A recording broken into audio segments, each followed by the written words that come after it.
بسم اللہ الرحمن الرحیم۔ پچھلی قسط میں ہم نے اس کتاب کا مقدمہ ذکر کیا تھا۔ آج ہم اسی کتاب میں کچھ ایسی اصطلاحات ہیں جس کا واضح ہونا ضروری ہے، تو آج ہم اسی قسط میں ان اصطلاحات کو واضح کریں گے۔ نمبر 1، موت و حیات کی حقیقت۔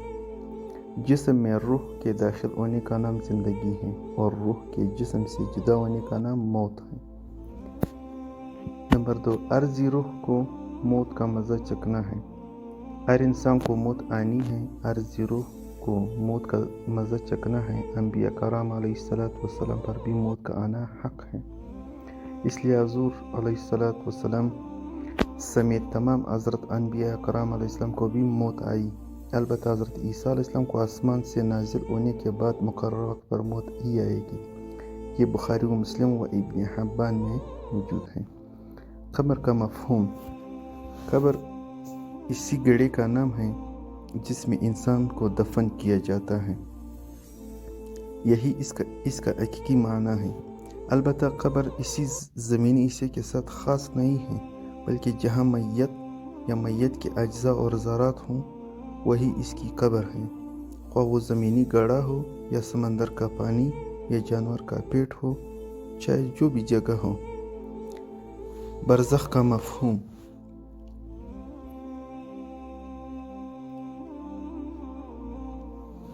برزخ کے معنی یہ ہے پردہ۔ پردہ زمانے کا نام ہے، موت سے لے کر قیامت تک کا جو زمانہ ہے اسی کو برزخ کہا جاتا ہے، یعنی عالم برزخ۔ نمبر 4، کیا قبر اور برزخ میں تعارض ہے؟ قبر مکان کا نام ہے، جبکہ برزخ زمانے کا، اور مکان اور زمانے میں کبھی تعارض اور ٹکراؤ نہیں ہوا کرتا۔ اس لیے اگر کوئی مردہ قبر میں مدفون ہے تو وہ قبر میں بھی ہے اور برزخ میں بھی ہے۔ اسی طرح انسان جب مرتا ہے تو وہ فوراً برزخ میں منتقل ہو جاتا ہے۔ تو دفنانے سے قبل جب وہ ہمارے سامنے رکھا ہوا ہوتا ہے تو وہ برزخ میں تو ہوتا ہے، لیکن زمینی قبر میں ابھی تک موجود نہیں ہوتا۔ آدمی کی موت آتے ہی عالم برزخ میں منتقل ہو جاتا ہے۔ انسان جب مرتا ہے تو وہ فوراً برزخ میں منتقل ہو جاتا ہے، چاہے وہ ہمارے سامنے رکھا ہوا ہو یا اس کے اعضاء اور ذرات جہاں کہیں بھی ہو۔ برزخ کی حالت کو اللہ نے انسانوں سے چھپائے رکھا ہے۔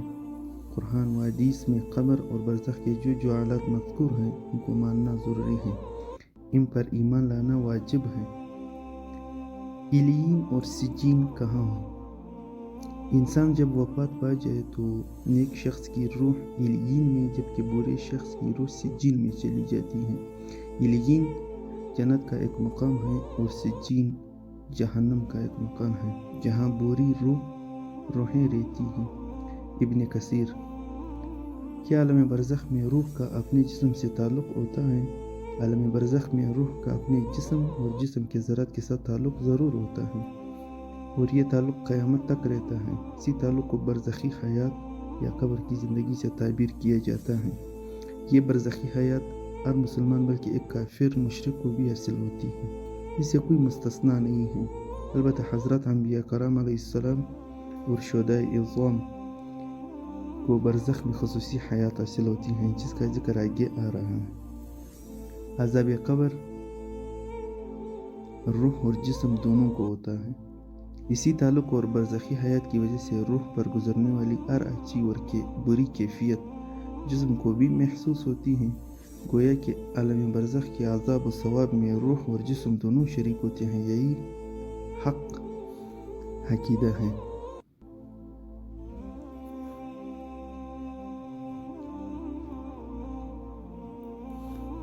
عذاب قبر حق ہے۔ قبر و برزخ کا عذاب اور نعمتیں حق ہیں، ہر مسلمان کو اس پر ایمان لانا ضروری ہے۔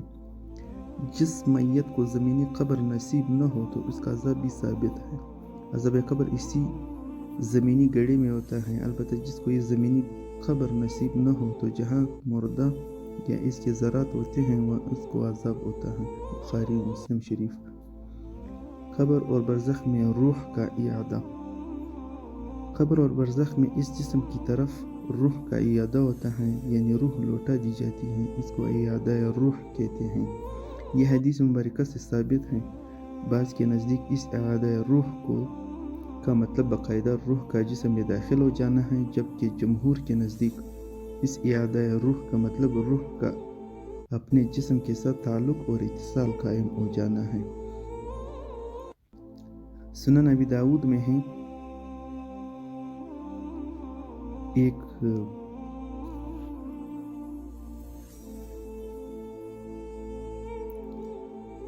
سنن ابی داؤد میں اس کے متعلق ایک طویل حدیث موجود ہے۔ قبر میں جسم کا خاک میں مل جانا۔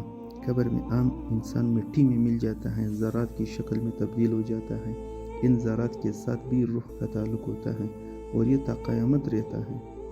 البتہ بعض خوش نصیب مسلمان ایسے بھی ہوتے ہیں جن کا جسم خاک ہونے سے محفوظ رہتا ہے، جیسے انبیاء کرام اور شہداء کرام رحمہ اللہ۔ شہداء اور انبیاء علیہ السلام کے جسم، شہیدوں کی روح کا تعلق اپنے جسم کے ساتھ عام مسلمانوں کی بنسبت زیادہ مضبوط ہوتا ہے، جس کی وجہ سے ان کو برزخ میں خصوصی حیات حاصل ہوتی ہے۔ اس لیے ان کا جسم مٹی نہیں ہوتا اور وہ طرح طرح کی نعمتوں سے لطف اندوز بھی ہوتے رہتے ہیں۔ البتہ ان کی اس برزخی حیات پر دینوی احکام جاری نہیں ہوتے، بلکہ ان کی میراث بھی تقسیم ہو جاتی ہیں۔ ان کی بیویاں بھی بیوہ ہو جاتی ہیں، جس کی وجہ سے کسی اور کے ساتھ ان کا نکاح بھی درست ہوا کرتا ہے۔ اور انبیاء کرام علیہ السلام کی ارواح مقدسہ کا تعلق اپنے مبارک جسموں کے ساتھ سب سے زیادہ مضبوط اور قوی ہوتا ہے، جس کی وجہ سے ان کو عالم برزخ میں شہداء سے بھی بڑھ کر ایک خاص زندگی عطا ہوتی ہے۔ حضرت انبیاء کرام علیہ السلام کی یہ حیات برزخی عام انسانوں، مسلمانوں، حتیٰ کہ شہداء کی برزخی حیات کی طرح نہیں ہوتی، بلکہ ان سے بڑھ کر ہوتی ہے۔ اور اسی امتیازی حیات کا حصر یہ ہے کہ دنیوی زندگی کے بعض احکام حضرت انبیاء کرام علیہ السلام پر وفات کے بعد بھی جاری ہوتے ہیں، جیسا کہ ان کی ازواج مطہرات سے نکاح کا جائز نہ ہونا، نبی کی میراث کا تقسیم نہ ہونا، اور قبر مبارک میں نماز ادا کرنا، قبر مبارک کے پاس سلام کہنے والے کا سلام سننا وغیرہ۔ حضرت انبیاء کرام علیہ السلام کی حیات برزخی سے متعلق عقیدہ۔ تمام انبیاء کرام علیہ السلام اور خصوصاً حضور علیہ السلام اپنی قبر مبارک میں زندہ ہیں، اور یہ زندگی انہی دنیاوی جسموں میں حاصل ہوتی ہے۔ یہ زندگی دنیاوی بھی ہے اور برزخی بھی۔ دنیاوی تو اس کی معنی میں ہے کہ اسی دنیاوی جسم میں حاصل ہیں اور دنیاوی زندگی کے مشابہ ہیں، حتیٰ کہ بعض دنیاوی احکام بھی اسی حیات برزخی پر جاری ہوتے ہیں، اور ان کی یہ حیات برزخی اس طور پر ہیں کہ یہ برزخ میں حاصل ہے۔ انبیاء کرام علیہ السلام اپنی قبروں میں بھی نماز پڑھتے ہیں، البتہ یہ نماز کی شرعی پابندی کے طور پر نہیں، بلکہ لذت و سرور کے طور پر ہے۔ حضور اسلام کی قبر مبارک کے پاس جو شخص درود پڑھتا ہے تو حضور اسلام اس کو خود سنتے ہیں اور جواب عنایت فرماتے ہیں، اور جو شخص دور سے درود پڑھتا ہے تو فرشتوں کے ذریعے ان تک پہنچایا جاتا ہے۔ المہند علی المفند، جو کہ اکابر دیوبند کی متفقہ کتاب ہے، اس کی عبارت ملاحظہ فرمائیے۔ ہمارے مشائخ کے نزدیک حضرت محمد صلی اللہ علیہ وسلم اپنی قبر مبارک میں زندہ ہیں، اور آپ کی یہ آیات دنیا کی سی ہیں، البتہ وہ شرعی احکام کے مکلف نہیں ہیں اور یہ حیات مخصوص ہیں۔ حضور اسلام تمام انبیاء علیہ السلام اور شہداء کے ساتھ ان کی یہ آیات ایسی برزخی نہیں ہیں جو کہ تمام مسلمان بلکہ انسانوں کو بھی حاصل ہیں۔ پس اس سے ثابت ہوا کہ نبی اکرم صلی اللہ علیہ وسلم کی حیات دنیوی بھی ہے اور برزخی بھی۔ برزخی اس طور پر ہیں کہ یہ عالم برزخ میں حاصل ہیں۔ اس عقیدے کی وضاحت ماقبل میں تفصیل سے بیان ہو چکی ہے، اور اس سے پہلے خط کشیدہ جملے کا مطلب بھی ماقبل میں واضح ہو چکا کہ یہاں حضرت انبیاء کرام علیہ السلام کی حیات برزخی کی نفی نہیں ہو رہی، بلکہ انبیاء و شہداء اور عام انسانوں کی حیات برزخی میں فرق کرنا مقصود ہے، کیونکہ حیات برزخی حضرت انبیاء و شہداء کو حاصل ہے، اسی طرح عام مسلمانوں اور عام انسانوں کو حاصل نہیں، بلکہ اس سے بڑھ کر حاصل ہیں۔ اور حضرات انبیاء کرام کی آیات برزخی کی نفی نہ ہونے کی دلیل وہ آخری خط کشیدہ جملہ بھی ہے جس میں آیات برزخی کا ذکر ہے۔ مسند احمد قبر کی اولناکی۔